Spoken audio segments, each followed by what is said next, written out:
Hello po, good evening. Andito po ako ngayon sa aking friend. Nagpapanails po ako. Hindi po ako mahilig dito kasi nagpapanails lang ako kapag may mga event. Tapos kailangan talaga na dapat kahit ko maganda. Diyan lang ako nagpapanails. O kaya sponsor. Pero ngayon may nagbigay sa akin ng pampanails, may nag-gift sa akin ng pampanails, kaya sino ba naman ako para tumanggi? Nandito po ang aking friend, ang aking artist. Ang galing na to, guys. Mamaya papakita ko sa inyo ang kanyang art. Ano ba? MMB Nails?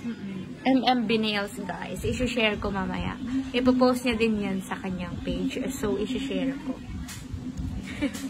Guys, mamaya ang ganda na ng nails ko. Ang ganda pa ng artist ko. Oh, ganyan.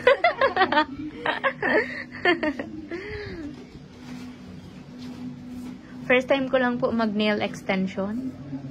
Kasi hindi po ako nag-nails extension talaga. Yan, guys. Sexy yan, oh. Ganda.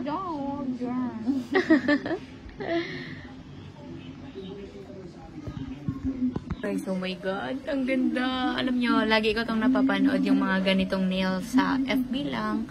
Kasi bibihira makahanap ng very talented talagang nail artist. Tapos may friend pala akong ganun, may talent na ganun. Lagi ko lang ito pinapanood sa FB Reels.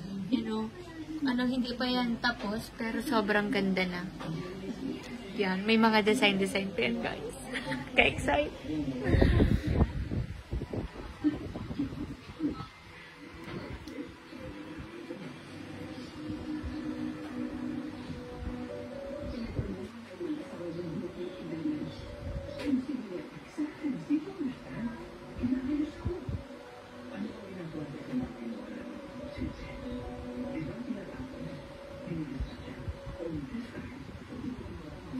Guys, hindi pa din tapos, pero ang ganda na. Yan.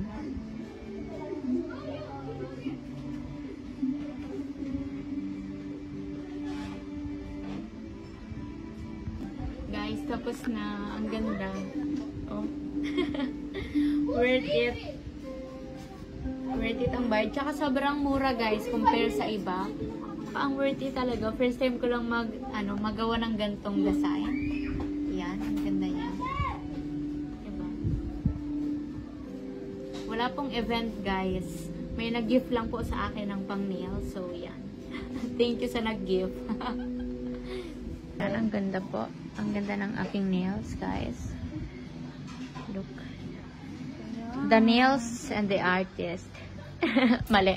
The art and the artist pala. Ano daw po? Face reveal. Ang ganda niya po, guys. Camera shy lang. Yay!